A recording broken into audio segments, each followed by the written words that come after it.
I, Dr. Neelam Chaplot, Associate Professor, Computer Engineering Department, feels immense pleasure to extend warm welcome to everyone in the webinar, Data Analytics, organized by Computer Engineering Department of Poornima College of Engineering.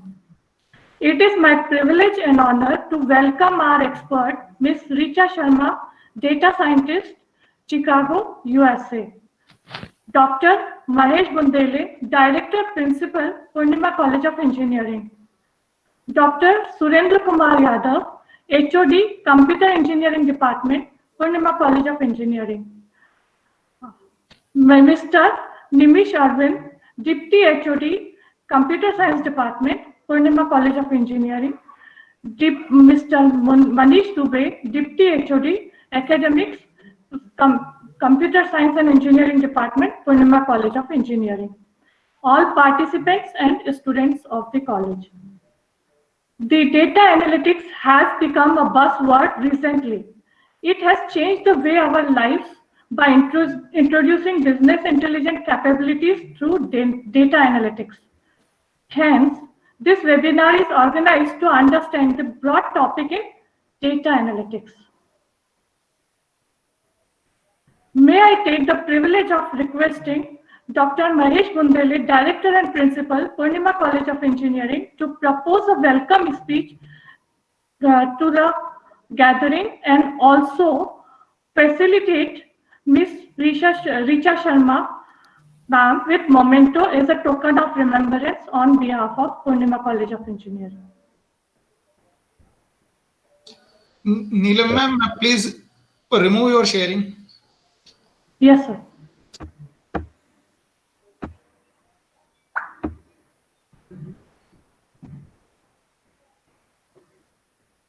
Yes. Sir,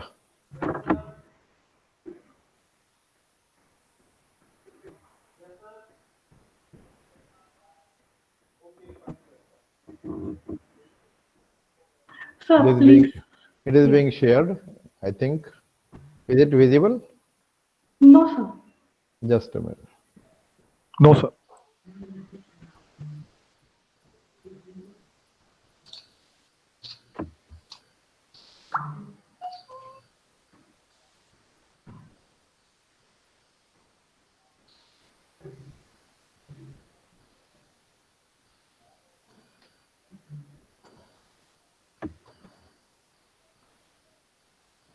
My PC is. Okay, sir. I will share. You can. You can share from your end. Yes, sir. Yes, sir. I would welcome orally Ms. Richa Sharma, who is a renowned data scientist, principal data scientist at USA. And the topic of her webinar is data analytics, which is very important these days. And I request all the students to seriously attend her webinar and try to explore the understanding about the data analytics, how they can proceed into and work on certain projects in that area. So now it's visible. Yes. So Ms. Richa Sharma, I welcome you to this webinar. Thank you for accepting the invitation and delivering this talk on data analytics especially. I hope that the participants will be, the students would be very much enjoying and taking many things to proceed with their project works in this particular area. Thank you very much. Thank you, sir.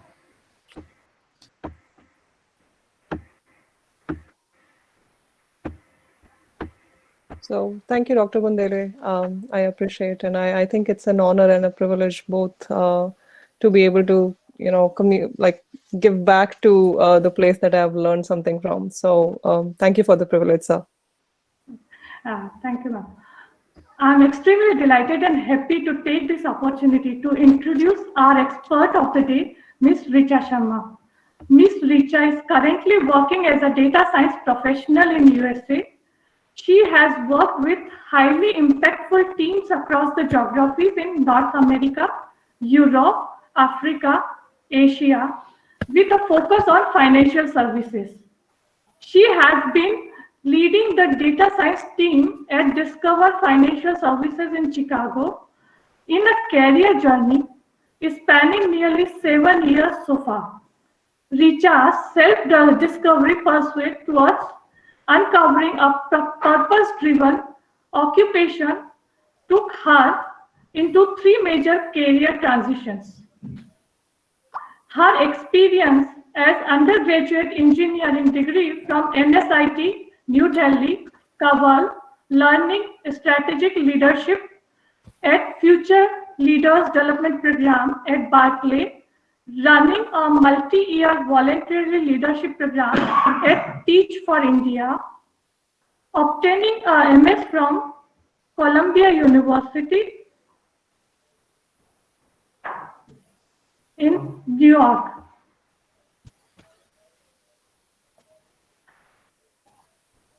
Helping launch an open innovation startup in New York, driving operational analytics at a credit card company, enabling unique scuba diving experiences for no-voice divers, among many other work she does. So, ma'am, it is our privilege to have you over here and to listen you. I'm quite sure that you all must, that all the participants must be eagerly waiting to hear from you. So, without taking much of the time, I hand over the session to Miss Richa Sharma, ma'am. Ma'am, please. Yeah. Thank you so much, ma'am. I appreciate the opportunity. I'll shortly share my screen, and I would want everybody to let me know that they're able to view the screen. Yeah.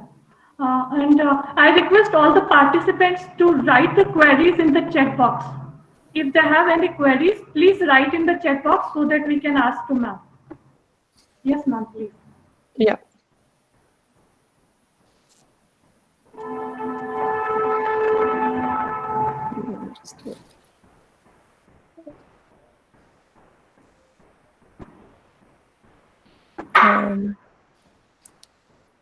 Just let me allow my preferences, ma'am. 1 second.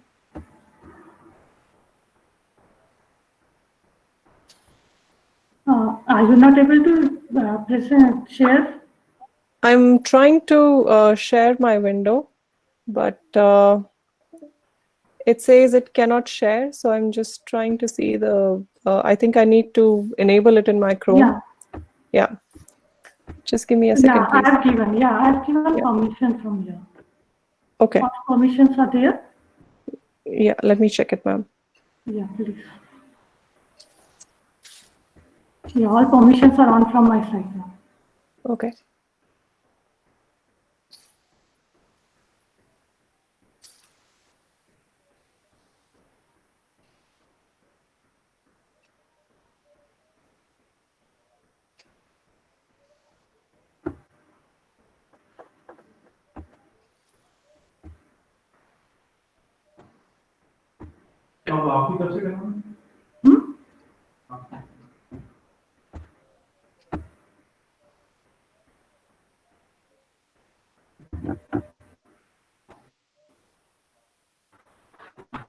How do I enable this, ma'am? Apparently, this is not allowing me. And now we're allowing you to give the presentation. No, when I click present now, and Yeah. I click your entire screen.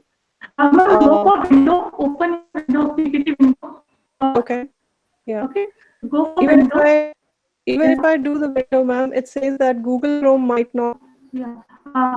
Should I give you the ma'am, I think I do have yours. Okay.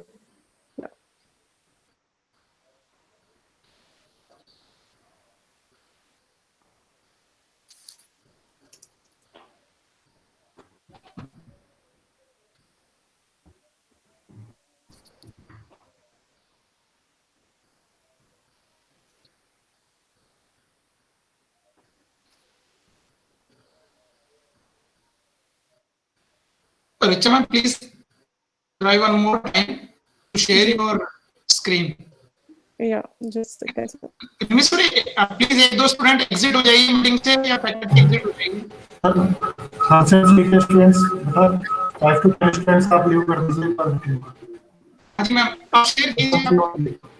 So now, yeah, let me try this.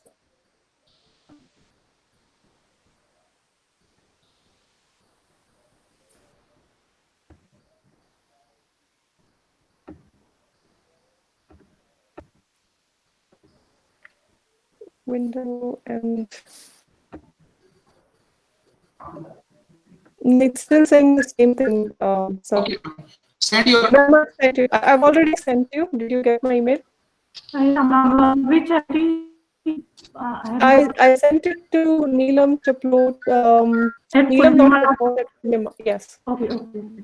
Yeah. Just a minute.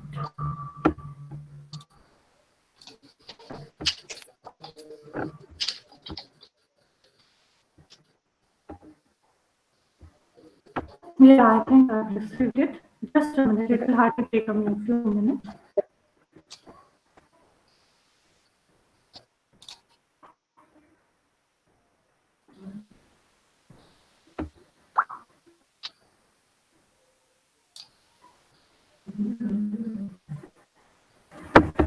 Yeah, ma'am, it is here and she's starting. Okay. Thank you, ma'am. Yeah, whenever you want to switch it, please inform me. You can next and I will move to next slide. Sounds good, ma'am. Thank you. I'm not able to see it. Are you? Yeah, I'm just starting it. It will take some time to start sharing. Yeah, I think now must be able to see. Please.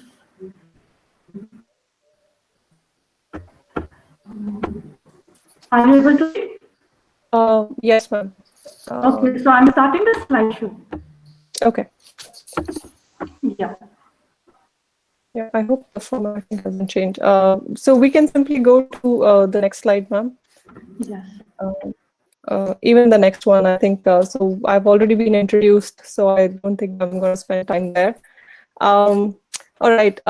So thank you, everyone. Thanks for having me here. It's a great opportunity, and I'm just thankful for it. So without further ado, let me just get started. So as ma'am pointed out, I'm based out of Chicago.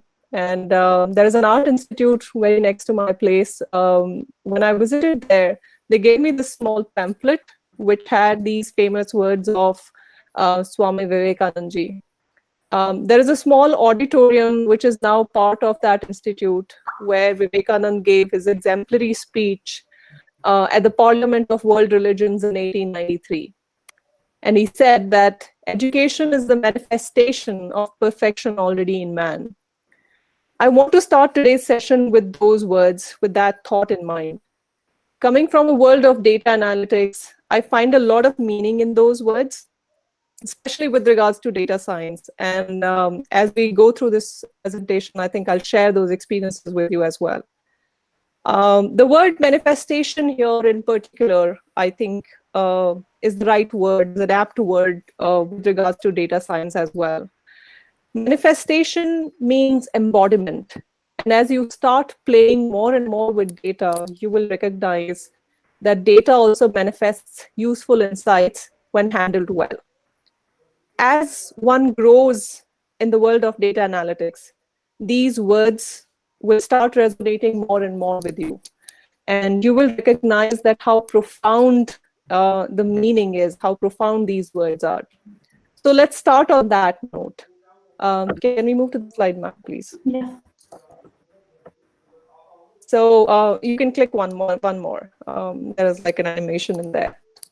So the agenda for today includes the basics of data science. What essentially is data science? And the whys, the whats, the hows. I'm sure you as students have a lot of questions around the subject, the topic as such. So why has the subject come to prominence? Why is there so much noise about data science these days? What does it mean? What does it entail? We'll take a sneak peek into how analytics is done. And I will take you through examples, especially from the side of the world that I come from. I have been into financial services, so we'll take a look at those examples. We will summarize what we learned at the end. Ma'am, I think it's 2 slides back. Okay. Yeah. Okay. We're still on the agenda slide. Yeah, I think some change, something happened. Okay. Yeah. Yeah. Yeah. Sorry about that. So at the end of this session, what I want every student specifically to take away from this session is, I want you to develop a cognitive sense where you start observing your surroundings for similar examples and applications. I want you to start asking 2 questions in particular. The first question is, what problem should I solve today? And then the second question is, what data would I need to answer questions to solve that bigger problem? So these are 2 key things I want every student to take away from this session, and I hope I'm able to do justice as we go through this presentation today. Can we go to the next slide, ma'am? Yes. That's it, just here, and I'll ask you to click, and you can click then. So there was a famous mathematician called Norbert Wiener who used to teach at MIT in the US in the 1900s. And he said that the thought of every age is reflected in its technique. I want every student to take a second to kind of digest that thought. The thought of every age is reflected in its technique.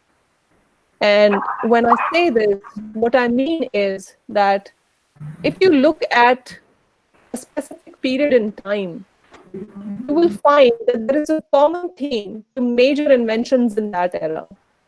When one idea originates, it manifests itself in multiple forms. Now, during the scientific revolution of the 17th and 18th century, for example, when we had figures like Galileo, Kepler, Newton, who were, laying the foundations of modern science, the most advanced technology at that time was the technology of the clock. There were gears in the clock which moved with such perfection that it replicated the planetary motions of planets like around the sun.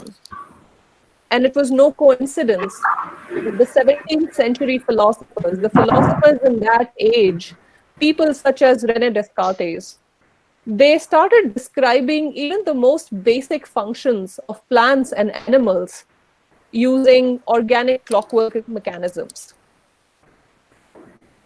Can we click next, ma'am? And in the 19th century, during the Industrial Revolution, the defining technology became steam engines, which was capable of converting vast amount of energy and heat into useful work. I'm sure everybody studied physics in their class 11 or 12, where you studied concepts on heat and how, like concepts on thermodynamics, how heat is converted into work. It was no coincidence again in that era that scientists, they started conceiving of living organisms and as biological heat engines. They started defining mechanisms that burned food to do useful physical work. Can we click next, ma'am? Then in the 20th century, we saw the beginning of a new revolution. Computers came and they changed the way we did calculations. We were able to calculate the distance of Earth and Moon to such perfection that man landed on Moon in the 20th century. Slowly, computers started replacing paper, and then they changed the way we work. A whole new industry came around computing technology. Can we click next, ma'am? This new century that we are in today is the 21st century, and is built on the philosophy of the previous. They say that the philosophy of one generation becomes the common sense of the next. Today, can we think of a world without computers anymore? We really can't. We are living in an age of Internet of Things. Unlike clocks and steam engines, this emerging technology, it doesn't operate blindly. It takes into account the happenings that are going on around in its environment. It operates responsibly, taking in information from the surroundings. And that's how they decide the course of future. This essentially is the essence of data science. We'll apply the same principles in data science. A whole new world has emerged out, and it is churning out big data every single second as we speak. This data is very useful to businesses because it has valuable information. Information that businesses can utilize and grow further. There is all the more reason for us to be able to learn techniques that help us manage and utilize this data. Can we click next, ma'am? Now, an interesting question for you, and I would want all students to think is, what will be next? Now that we are developing ways to harness data, where will the world move from Internet of Things today to where will we move in the future? So that's something that I would want you to think on. Yeah, can we go to the next slide? Yeah, ma'am. Just a minute.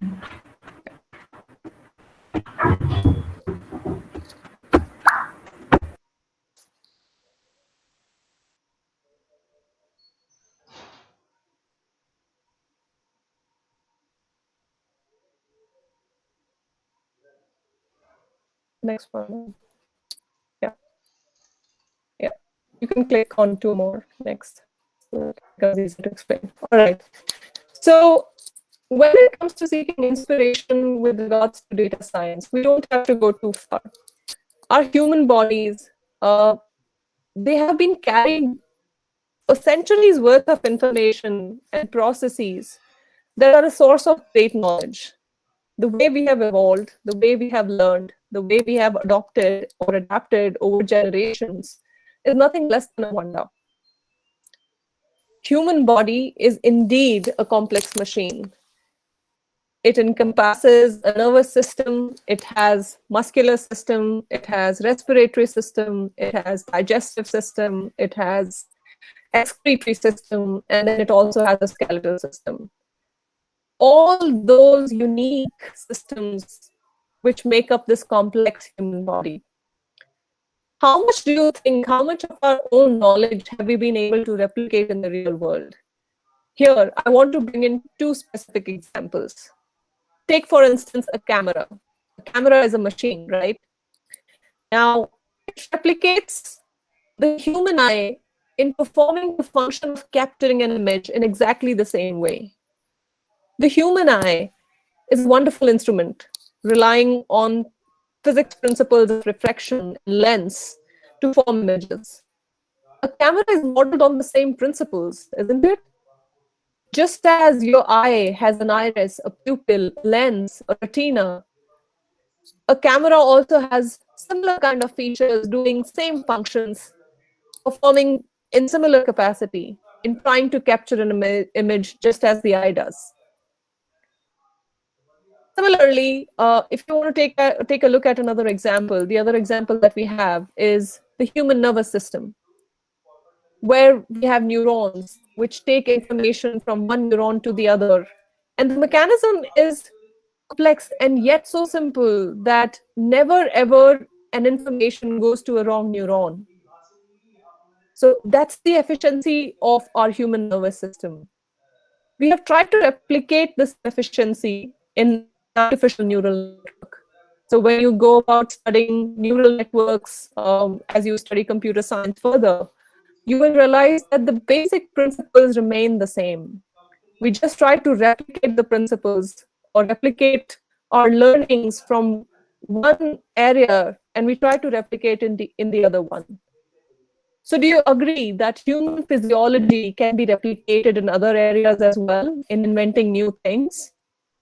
So that's something that you should try and think about. I mean, there is a lot of inspiration in our human bodies itself. and it has tremendous potential. We saw 2 examples. So now let's take a look at another example, which is human behavior. Can we go to the next slide, ma'am? Yeah, thank you. Now, when it comes to behavioral psychology, an important question is, how do humans learn? And that is something that I would want every student to take back with them. Try and think how we as humans learn. We are exposed to information that may come in the form of, say, language. We hear things, we read things, we listen to music. So these are all external stimuli. We are exposed to all this information. And then through our senses, that information, it reaches our brain, where our brain processes this information and selects useful pieces out of it. Our brain, it works in magnificent ways. It starts making associations of what we see, what we perceive, what we hear, what we feel. It starts making those associations and tries to build an understanding out of that. Now, when we are exposed to such information again and again and again, it refines our knowledge. This leads to formation of our perception. Our knowledge defines our perceptions. And our repetitive response using those perceptions, it solidifies our behavior, something that we call human behavior. Now, how do we say that a person has, a certain behavior? It's because when they are exposed to, external situations, they respond according to the behavior that they have built over years, training themselves, being exposed to similar situations again and again and again. Now, basis this behavior, when you see a new information in another context altogether, something which might be, a little more complex, little more uncertain, little something that you've never seen before, even then, basis your behavior, you're able to tackle that information. You're still able to recognize those processes, and you're able to, respond to those situations. So that's how human beings learn. Does that make sense? I hope that makes sense. And if not, please feel free to put your questions in chat. I would be happy to answer those questions later. Let me try and give an example so that it formulates your understanding in a better way. Let's say that you see someone smiling gently. How does your brain perceive that? Your brain, it starts associating the structure of the face of the person who's smiling gently. It starts forming those images that your lips are widened a little bit, gently, nicely, smoothly. And those associations are built in your brain. Those associations are put together with the concept of smile. Now let's say you see somebody laughing out loudly. That's also a form of happiness. Smiling gently is a form of happiness as well. But laughing out loudly is slightly different, right? Your brain will associate all those sounds, the wide opening of your mouth, the showing of your teeth. Your brain will associate all those with the concept of laughing out loud. Now, there may be 2 students, let's say Anmol laughs in a different way, and Abhishek laughs in another way. Their laughs are different, yet we as humans are able to recognize laughter. So that's the common trait. Now, would it be wrong to say that human brain is like a computer as well? Our behavior, our experience, our thought, and even awareness, everything has a material base in our brain. Our capacity to perceive, to adapt, to make choices, and to devise completely new ways of tackling unseen information is very unique. And these abilities are as subtle and as worthy of respect as a computer's ability to execute an algorithm. And that's why we have tried to replicate and tried to adapt computers to humans, because we are the ones who are using the computers. The reason we've tried to do it is we've tried to exploit the strengths of each of humans as well as computers. So if I have to put it simply, ma'am, can you please click the next one? Ma'am, can you please click the next slide? Just press on the next button.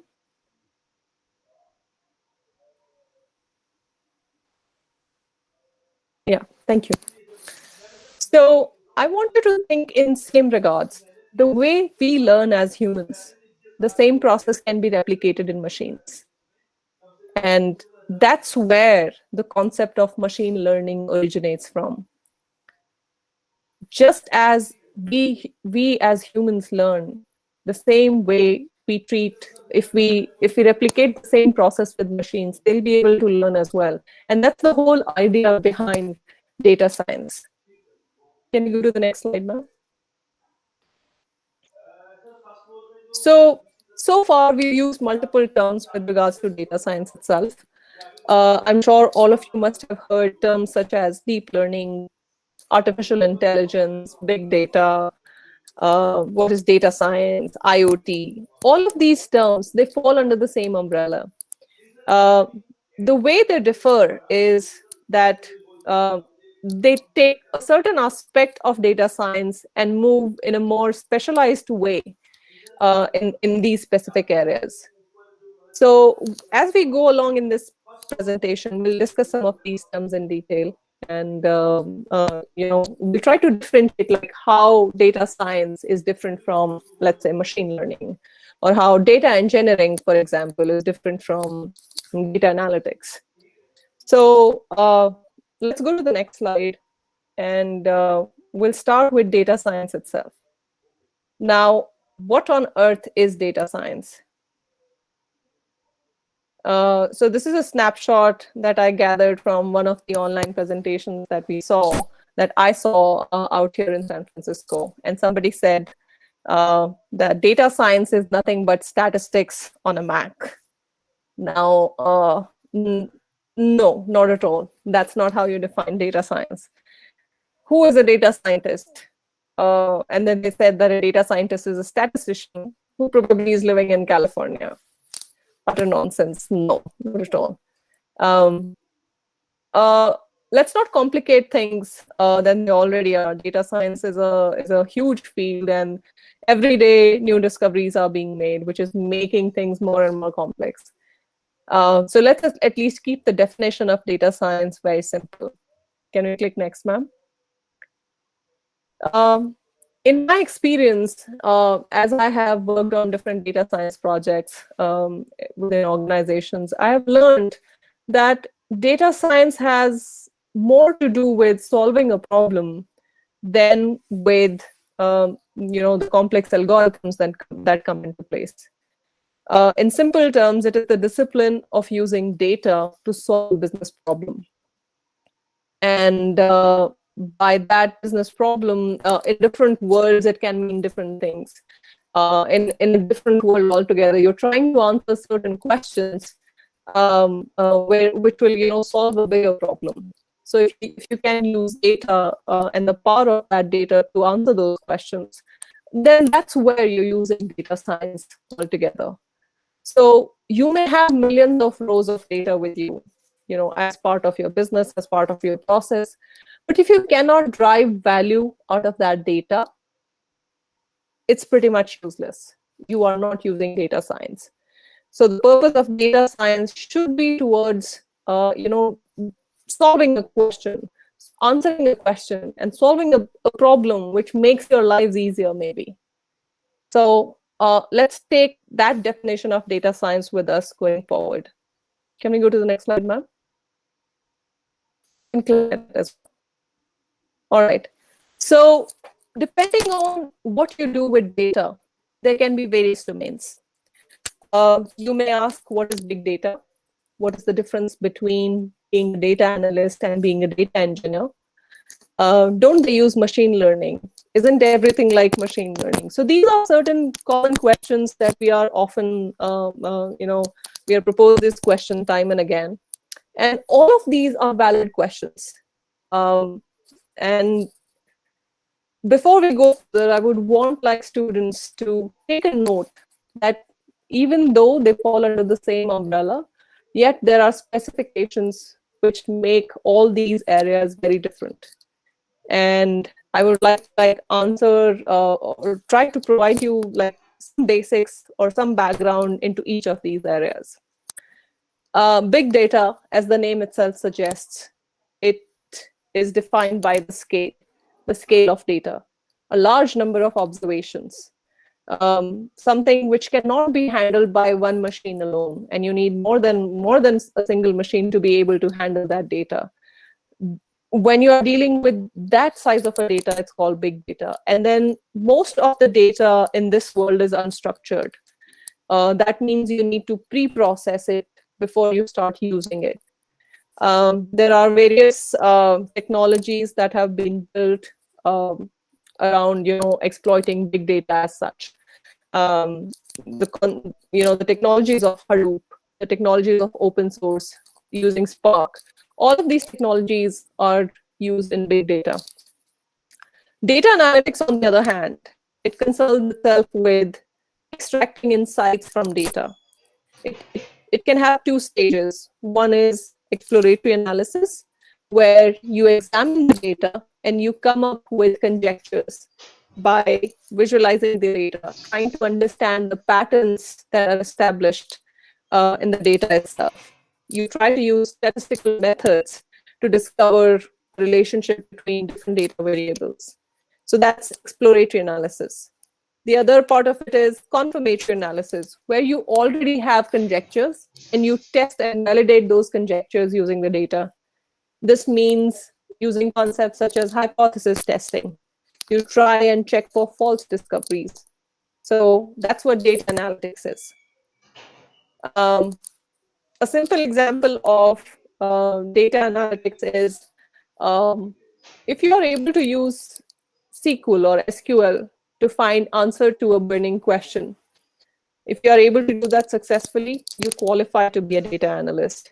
And that means, let's say in context of your university, if I ask you a simple question that, tell me how many students are studying computer science in 4th semester or 3rd semester.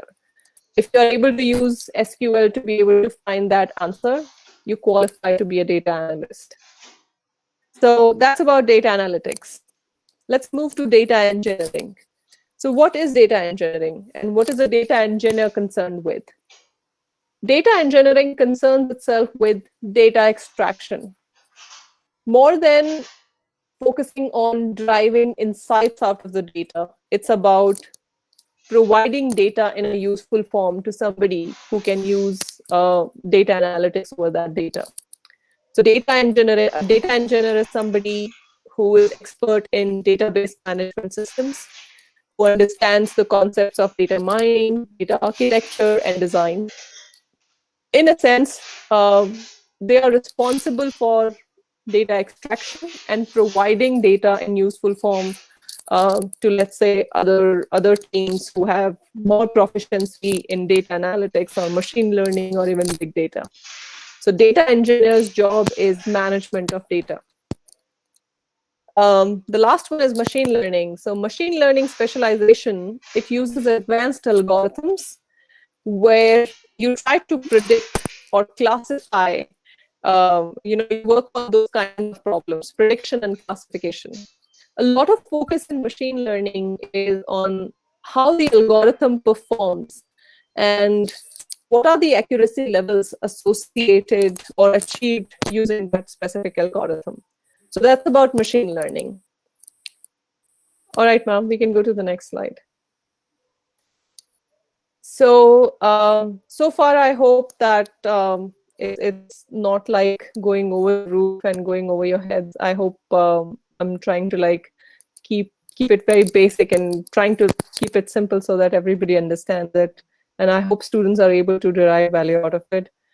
What does that mean to you? Like whatever we have discussed so far, what does that mean to you as a student, as somebody who's looking forward to make a career in computer science or in data science as such? How would you want to start your career in this field, considering you are students right now? So I wanted to, take a look at the roadmap to data science from your perspective, and that's how, I came to define this. If you want to develop your career in data sciences, there are some prerequisites you're going to need. You will definitely need mathematics, which will include linear algebra, calculus, statistics, and probability as well. And you will need basics of computer science, which includes coding. So a good knowledge of programming is something which will help you carve out a career in data science. So if this is something you're interested in, start working on gaining these skills around mathematics and computer science. Can you play next, ma'am? Once you have mastered maths and computer science, you need to work on building your SQL skills. And the reason I would urge everybody to develop their SQL skills is because these days, almost every organization on this planet is using SQL skills. They are widely used. They are so much in demand. Even if you are able to do a basic SQL course, it will take you places in the industry. So SQL is a must. Once you have learned the basics of these three areas, maths, computers, computer science, programming, and SQL, then you are ready to choose your specialization field. Once you become proficient in these fields, then you can move forward in specializations of analysis. So if you want to get into data analytics, what do you need?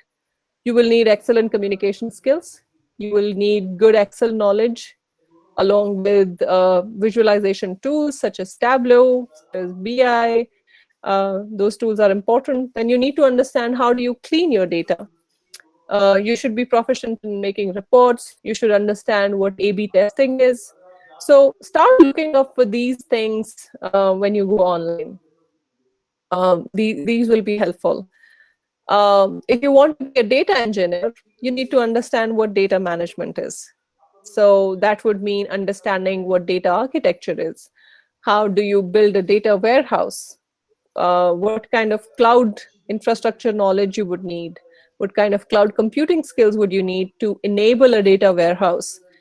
So all those design aspects, they fall under data engineering. So if you want to be a data engineer, start building knowledge in these areas. Can you play next, ma'am? All right. So for an aspiring machine learning engineer, you will need to learn machine learning algorithms. There are plenty of those. They would be classification algorithms, they would be regression algorithms. So you will need to have a knowledge of how those algorithms work. What is the mathematics behind them? You will need to understand what is feature engineering. How do you select specific variables to define a specific model? What is model evaluation? What is model tuning? So you'll need to understand those concepts. And if you become a machine learning engineer, you can choose a specific domain. You can choose to do machine learning in natural language processing, which is NLP, or you can choose to be a deep learning engineer. You can also put machine learning concepts in computer vision. And then there are recommender systems, which are also used by companies like Netflix, Pandora, Spotify, and even Amazon. So these are the skills that you need to learn in order to succeed in the field of data science. Yes, thank you, ma'am. Thank you for moving to the slide. Now, we have broadly talked about data science. So now let's get into some details. The next part of this presentation is more around discussing what is data in more granular form. And the very first step that you need to understand when you're dealing with data science is data. So what is this data? Data could be any qualitative or quantitative variable. So when I say qualitative or when I say quantitative, it means it has numerical value to it. When I say qualitative, it means it could be something textual as well. It could be something like it's category A or it's category B. So that's more like a qualitative variable. And when these different variables come together, they provide holistic information about a specific object. Now, how do you get this data? So anything that can be recorded can be considered a piece of data. It could be something as simple as data collected from your sensors. So if you work in manufacturing or production, you have those huge machines out there which are churning out your products in hundreds or thousands of products every single minute or every single hour. So those machines, they are just machines. They can fail anytime. Now, if you have some kind of knowledge where you can say that this machine is likely to fail at this point in future, you would be better prepared to handle that failure. And once you are able to do that preventive maintenance, you'll be able to save your business a lot of resources, a lot of money, a lot of time. So those are important aspects of doing business, or when you start working in the industry, those are important aspects to learn. Similarly, financial statements, they are also a piece of data. Then you have text. Nowadays, people are using social media platforms such as Instagram, Facebook, where you're putting up a lot of photos. Even those photos, they are a source of data. Facebook or companies like Facebook, they are storing that information somewhere. So that's a source of data for them. Let's say you have an accounting department. So if you have an accountant who's putting in numbers in an Excel sheet, even that's a source of data. So data is around us everywhere these days. Every small business is generating data. So there is a lot more need for those kind of skills to be able to harness the power of that data, because this data has immense information. And it falls on us to learn those skills so that we are able to see the story that the data is telling us. Can we go to the next slide, ma'am? All right. I think some formatting messed up there. But let's talk about data sources. Now, there are various companies out there who have different departments. Any organization would have marketing, finance, operations, human resources, technology teams. So every organization, they have different departments who gather their own data. They're trying to solve different problems in their own unique world. And it depends on what problem you're trying to solve. Let's say, are you trying to understand your clients? Are you trying to understand people who are buying your products? Then you would want to know what those people are thinking about your products. Or let's say, if you are into e-commerce, you are an e-commerce company, you want to understand how your customer behaves online. What are the kind of people who are visiting your website? What do they do on your website? Which products they are clicking on? If you look at an e-commerce platform like Amazon, they track every single product that you ever browse. And basis that also serves as a piece of data for them. And basis that data, they're able to make recommendations to you. Such strong is their data analytics team that it tracks every single behavior that a customer showcases on their platform.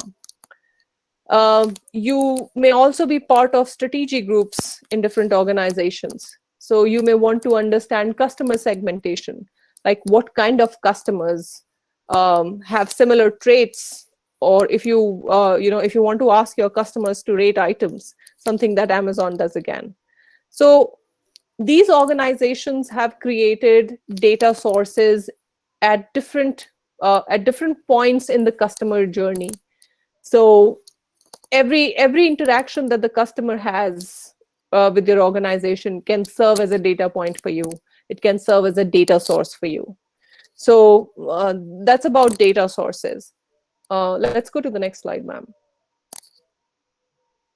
All right, so we talked enough about what data is, what data sources are. When it comes to doing analytics, what is the kind of structure your data should have? So once you know what data you have, it's important to understand, it's important to have it in a structured form. When data does not have a structure, as we discussed, we call it unstructured data, and it requires a lot of pre-processing. It requires a different kind of skill set altogether. Now, for the sake of simplicity, let's just try and imagine our data in a tabular form, where each row is one unit of observation. Where you see the column which has A1, A2, AN, those are your rows which are uniquely identified by the A's. Then each column xi, it represents a variable or a predictor. That's a specific information about the object A.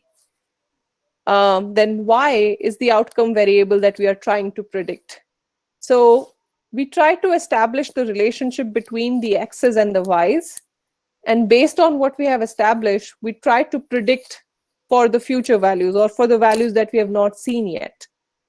Now, P is your number of predictors and N is your number of observations. So how many observations you have and how many predictors you have.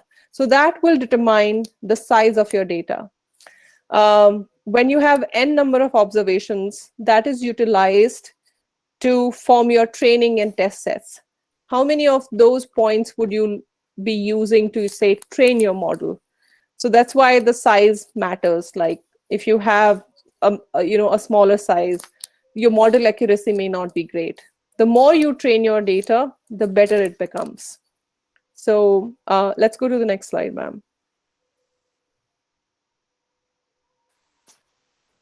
All right, you can click 2 more times, ma'am. These are just stats that I wanted to bring. So there are lots of companies out there. There are credit card companies, then there are telecom companies, then there are retail sector companies. And the most common way that these companies obtain data, it's very messy. The real world is not as aligned as probably when we deal with things in the classroom. When we are doing exercises in the classroom, we might have very tailored data, but the real world is not like that. And the real world data is very messy. Sometimes it's not even complete. It's missing observations. It requires a lot of cleaning. You'll be surprised to know that 50% of the time organizations, they spend in hunting for data and finding and correcting errors. Imagine if all of that, if the data was as clean as possible, that time could have been saved. In 2016 alone in the US, bad data cost about $3 trillion. That's far more than $1 billion.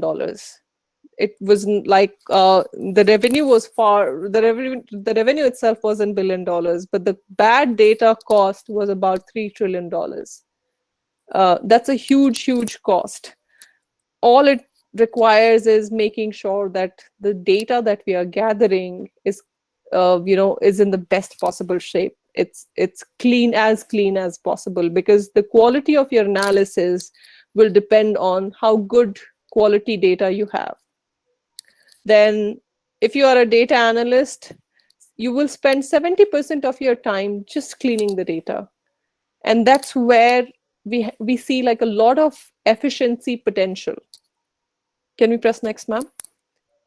One more. All right. So as I said, the quality of your analysis will be decided by the quality of your data. And in order to make sure that your data is clean, you can do a certain number of things. You can, you should always check for variables and make sure that they have valid values. If you're dealing with numerical variables, they should be in a certain range. It cannot be like you define the data type to be numerical, but you are entering, say, character values in that. You should always check for missing values, because those are the biggest deterrents when it comes to modeling or doing data analytics. Duplicates are another problem. If you have duplicates in your data, you are just using redundant information, and that's of no use. So you would want to eliminate those duplicates. Always check for unique values. If you're combining 2 data sources, then you need to ensure that data integrity is maintained. So those are certain steps you can take to ensure that you are cleaning your data as much as you can. Now let's take a step further into data analytics, the world of data analytics. So data analytics can be divided into two broad categories. One is supervised learning, the other is unsupervised learning. Now, when in supervised learning, you're using data which is labeled. So there are well-established associations in your existing data. If you're able to identify those associations, it becomes easy for you to work on a new data set altogether. You use the associations in your labeled data as key to unlock the potential of the unseen data. An unsupervised learning methodology, on the other hand, it deals with unlabeled data, and it tries to make sense of that data by establishing features which are common or which are unique, or patterns which are common and unique. So clustering is one type of unsupervised learning where you group similar elements together. So a simple example of unsupervised learning is you group students by their characteristics. For example, the characteristics could be students who are taller than 5'8". So you group those students together. So that's unsupervised learning. Can we go to the next slide, ma'am? All right. And this brings me to like a pre-final step for this presentation, where I want to talk about the world that I come from, which is financial services. So I want to bring about these examples because I want students to understand the capability or the potential of data analytics in the present world. And here I'm listing just two examples, but the financial services world is far bigger than this. There are different departments within financial services, and every department in some way or the other uses data analytics and the data science concepts altogether.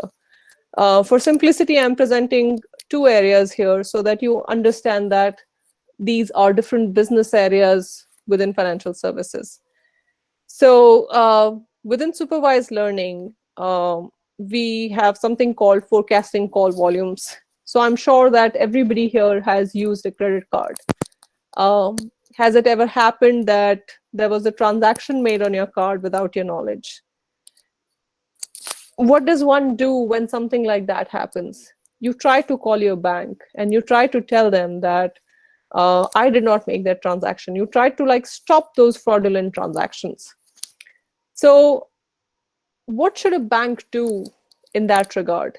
If a customer is trying to reach out to you, it becomes the bank's responsibility to make sure that they have somebody out there who's able to take the customer's call or the customer's grievances, right? And when a customer calls you, you would want to make sure that somebody is always sitting there. So that's one potential of data analytics. Now, how do you decide how many people you're going to need? If the bank has, let's say, 1 million customers, are those customers going to call you at the same time? Not really. Are those customers, 50% of the customers going to call you every day? Not really. You cannot say that. So how do you then decide that, how many people you will put in the chairs today to be able to take those calls? So you utilize the power of data. You look at historical data and you understand the business knowledge around it. You build your forecasting models around that. What you have seen in the past serves as the baseline for your future. On top of that, you can always add additional information, and you can come up with a prediction that I'm expecting 300,000 calls in this particular month. Then you would need to divide those 300,000 calls in everyday calls.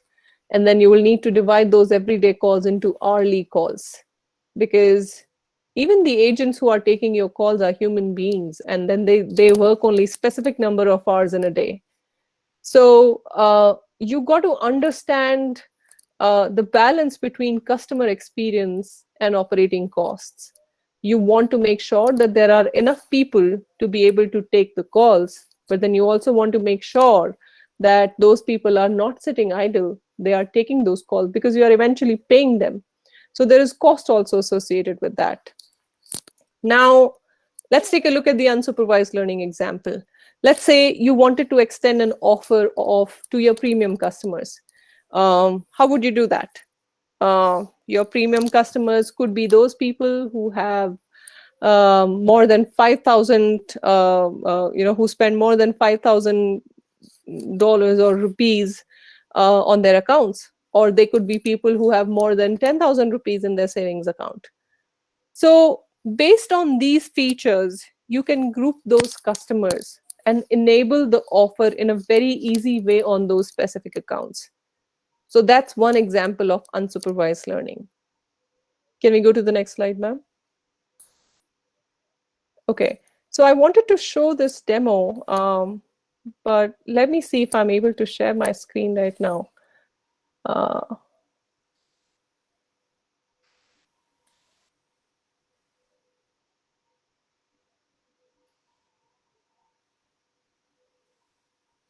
Just bear with me, please, everyone.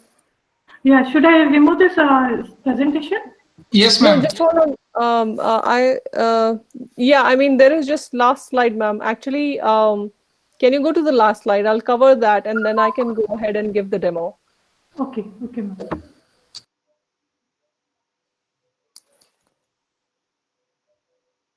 Just 1 second.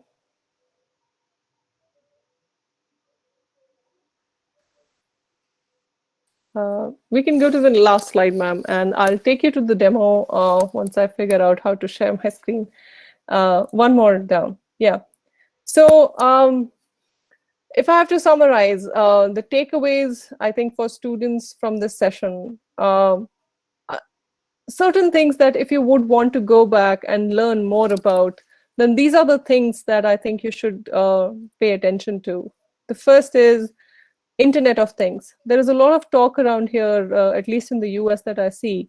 A lot of innovation and a lot of research is happening in Internet of Things area. So that's a very upcoming area. And I think in the upcoming decades, we're going to see a lot of inventions around this. So if as students you're curious about this, please go ahead. There are lots of resources on the internet that you can read about.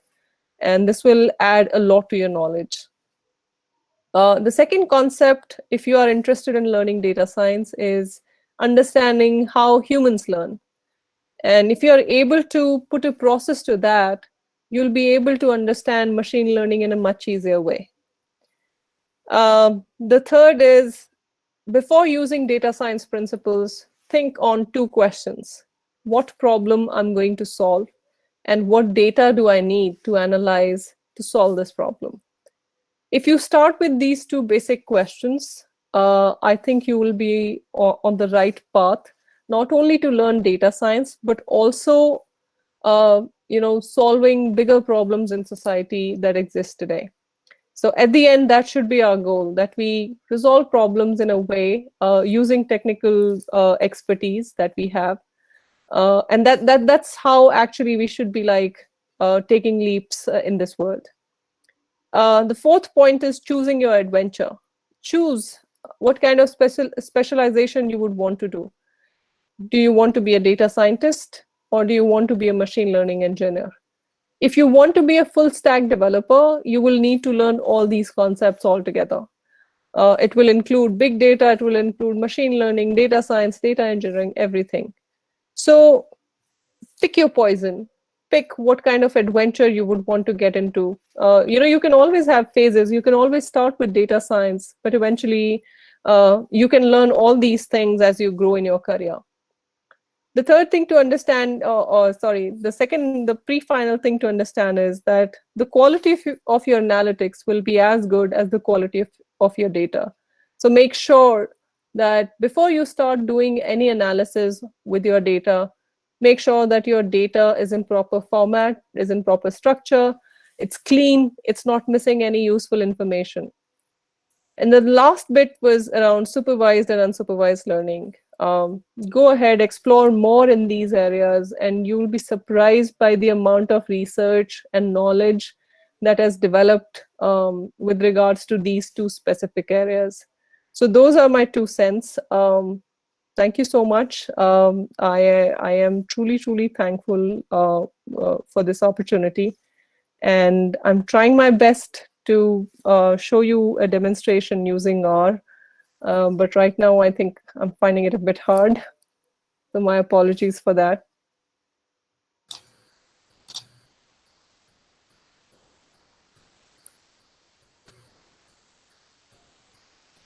Neelam ma'am. जी sir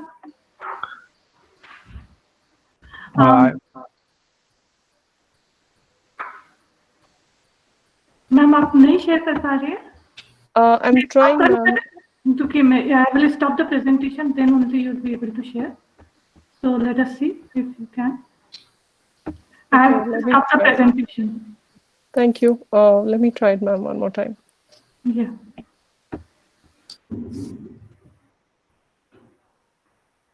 Okay, great. It worked. It worked? Okay. That's Yeah. Can everybody see my screen? Yeah, we are able to see. It's visible, ma'am. Okay, okay. I just enabled certain permissions. It asked me to go to system preferences, so I just had to do it on the back end. Anyways, so I'll take this opportunity to show you a little demonstration about, how do you do data analytics. And there is this tool that I'm using. It's called RStudio. So this tool uses the language R. R is essentially used by statisticians around the world these days. So it's a very statistically oriented language, and it helps a lot with data science or data analytics kind of problems.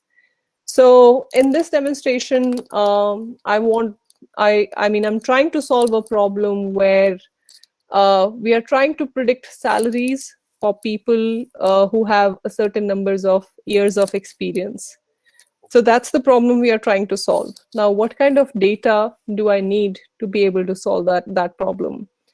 That's what we need to think. So the data should have at least historical information on number of years of experience and those people, what kind of salaries those people had. So even if we have that historical information, we can build a very small model that will be able to predict those values for us. So let's dive into this model. So I just wrote this code, and so that it's easier to just run through. So I'm sure that everybody out here has done some kind of programming as part of their coursework. So this first statement, set WD, it sets the working directory. So this is where my data is placed. This is where I'll save this program as well. Then I'm including certain libraries out here. So the way I run this program is I simply press Command and Enter. And in the console, you can see that those commands have run. Now, the next step is including the libraries. So I'm including these 2 libraries out here. So one is ggplot2. ggplot2 helps you to see, plot some information on your graphs. So we are going to use that function to put on graphs. Then CA tools. This provides certain specific functions which we'll use later. So functions such as split, CA tools provide those functions. So we'll include these libraries here. Now, in row 11, which says dataset is equal to read.csv, salary data.csv. So here, read.csv is an inbuilt function that is provided on our programs. And it is trying to read a CSV file. So I think this is pretty self-explanatory. It reads the content of salary data file and stores them in a data frame called dataset. So here, when I execute this program, it reads the file, and I can show you what dataset it is reading. So this was the data set that I had. It has about 30 rows where each row explains the number of years of experience, and it shows the salary associated with those number of years of experience. So if you have to read each row, it says, for example, in row 7, it says that for 3 years of experience, the person earns 60,150. So that's how you read this data. So this is the data that we have. Now let's plot this data. Since we have just 2 variables, I want to plot these 2 variables to see if there is any kind of pattern that is there in this data. So let's try to run this. So on the bottom right, you can see that a graph has come up, and it's showing a 2D diagram of years of experience and salary. So from the look of it, I can see that there is some increasing pattern to it, right? So these tools, like if you're able to plot that data, it helps you to understand if there is any pattern that you can notice, or if there's any relationship you can find. So right now I see like there is an increasing relationship out here. So it gives me a good sense of data that as the number of years of experience increases, the salary would increase. And that's how it is in the real world, right? So you can validate that information. All right, let's move to the next part. So this is where the concept of machine learning kicks in. Now, how do you build a machine learning model around this? You have a set of 30 rows. You divide that data into a group of training and test data. With the training data, you train your model, and you test the results of that model on your test data to see how accurately your model is performing on the test data. So I hope that basic idea is clear. So let's try and execute these statements. So in the first 2 statements, I'm defining a split ratio, which is 2:3. So about 67% will go into training data, and the rest 33% will go into test data. So keeping that about 70-30 ratio. So let's try and run this. So what the sample.split function does is it randomly picks out 70% of the rows and assigns them to training set. And the 30% of the rows, it will assign to the test set. So let me run these 2 as well. So with these 4 statements, what we have done is we have divided this set of data into a 70-30 ratio. So 70% of the rows will be using them as training data, and 30% of the rows will use them as test data. Now, let's try and fit a model onto this. Now, as you can see on the graph here, there seems to be a linear relationship between years of experience and salary. As years of experience increases, the salary will increase as well. So there is that linear relationship. When you see such kind of relationship in a data set, it's always good to use a linear regression model. So here I'm using linear model, and the formula for that is that you regress salary on years of experience, and your data is training set. So you use the model using the training set, and when you run this, it will run a model. It will run a linear model on the data. Now, when I do summary of the regressor, it gives me certain variables or certain information about statistical information about my data. So right now, I think I'll skip going into the details of this. But as you become more familiar with machine learning models and statistical models, you will start understanding the importance of all of these parameters. What does an intercept mean? What is the estimated error or the p-value of years of experience and intercept? So what are what is adjusted R square, what is the p-value of that, F statistics. So all of these are important statistics. These help you understand how good your model is. So as your understanding of data science and machine learning improves, you will start understanding the value of each of these variables. So we use 70% of the data to train the model. Now let's try and test it on the test data. So we use the function predict, which uses the regressor information from the model that we trained, and it applies that regressor information on the test set data.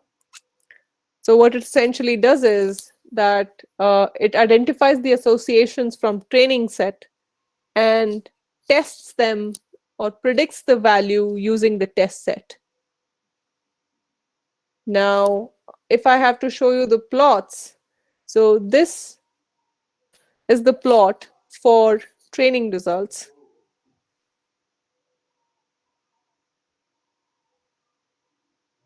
So if you see out here, this was your training data, about 70% of the data. And you see that there is like a linear relationship in your training data. Similarly, you can see that basis the result of the training data, how accurately the test results were identified. So this is the plot of your test data. Because there were just about 30% of the points here, you see that these 2 points were quite accurately identified, whereas this point and these points were a little bit off. So your blue line is your best estimate provided by the linear model. So like it takes into account all of these points and gives you the best possible scenario using a linear equation. So so that was a little demonstration I wanted to provide, and so that I can showcase that how a simple linear regression model can be built in tools such as RStudio. You can also build the same things using programming languages like Python. Python is very interactive, so it helps you with all these plots and information around that. And it's like another very useful language to learn if you really want to make your mark in data science as a career. So that's what I had. Thank you, everyone. I think that was all that I had. Thank you, ma'am. I'm quite sure the knowledge imparted by you is going to help all the students a lot. And obviously the examples given by you and the walkthrough you have taken all of us to is going to clear so many concepts and so many questions which are generally there in our minds, like what is data science and how things are going to, what knowledge should be taken in all those areas. Thanks a lot, ma'am. So before coming to the conclusion, I would request all panelists and participants to on their videos for a snapshot.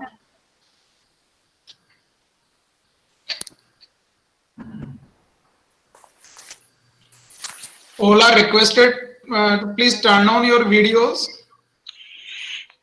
Sir, director sir is also there.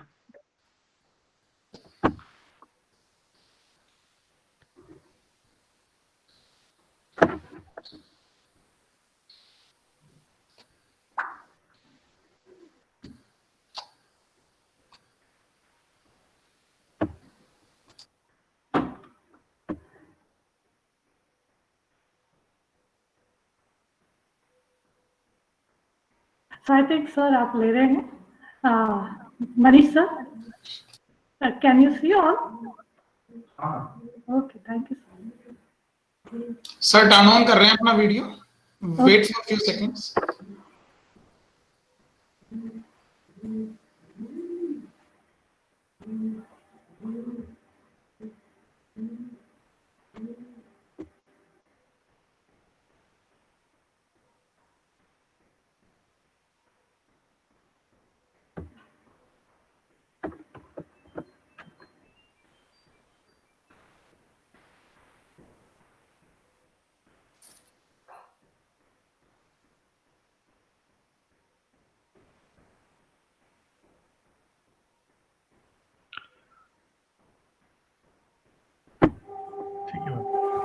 Okay, thank you, sir.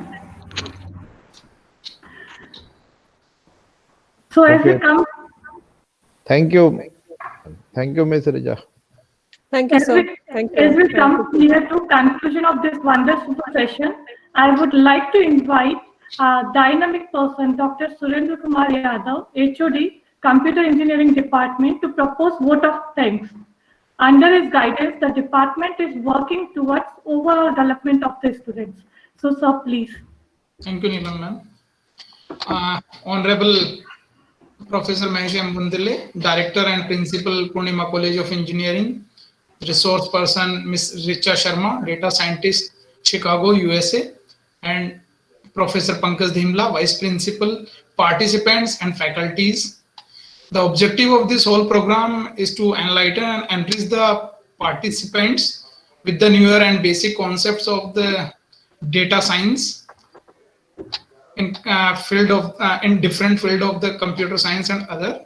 On the behalf of the computer engineering department, Poornima College of Engineering, I want to convey my gratitude toward our expert, Ms. Richa Sharma, data scientist, Chicago, USA, for their gracious presence and for valuable and motivational address in this webinar on data analytics to our participants, our students, and the faculties. I'm sure, ma'am, that all the participants have taken note of your guidance and the knowledge. I also want to take this opportunity to Professor Mahesh M. Bundele to thanks, Director, Poornima College of Engineering, Architect Rahul Singhi, Director, Poornima Group, Professor Pankaj Dhimla, Vice Principal, our management for giving me the chance to express my gratitude on this webinar. I would like to thank to coordinator Dr. Neelam Chaplot, Deputy HODs Mr. Nimish Arvind and Mr. Manish Dubey, tutors and faculties for all their efforts. Last but not the least, I thanks a lot to one and all directly or indirectly involved in the webinar. Once again, I thank you all for your attention. Thank you, ma'am. Thank you very much, sir. I appreciate the opportunity. Thank you. Thanks, Thank you, sir. everyone. Thanks, everyone. And thank you, ma'am. Thank you. So we can part when quite sure the knowledge will help our students to move further in the particular field. Thank you. Thank you. I hope I was useful, and I hope Definitely. Definitely. In Thank fact, you have told everything so systematically that quite a lot of things were clear, and those examples, the small examples, were also very interesting. That we can at least relate that small business cases can come out of those examples, like those examples. And in future, we will plan a regular continuous sequence of webinars on data science for our students. So thank you, ma'am. Sounds good. Thank you, sir. All right. Take care. Bye-bye. Okay, bye.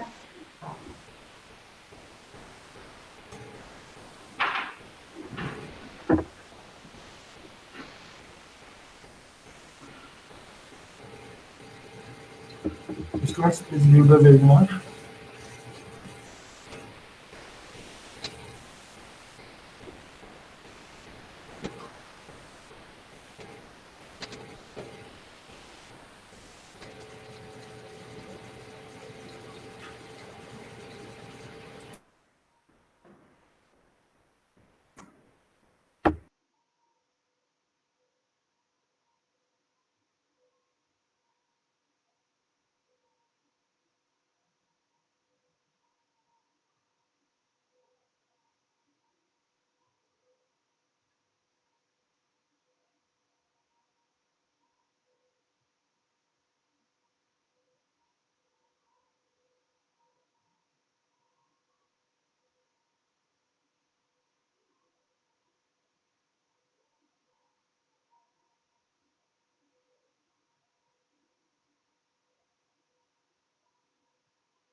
जी, हो गया।